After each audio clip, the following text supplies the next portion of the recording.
Welcome to our channel. If you want to activate your employer ReliaCard online, follow these step-by-step instructions to ensure everything is set up properly and works smoothly. Step 1. Begin by gathering all necessary materials and information you'll need for the activation process, including your account details, identification, and the specific card, device, or service you're activating. Step 2. Access the appropriate platform by opening your web browser or mobile app. Make sure you're using a secure internet connection to protect your personal information during the process.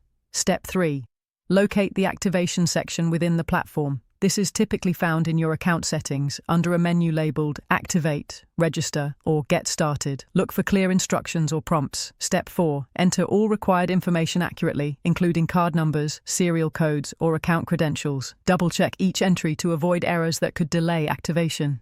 Step 5. Follow any verification steps that appear on screen. This may include receiving a confirmation code via text message or email, which you'll need to enter to proceed with activation. Step 6. Review all terms and conditions carefully before accepting.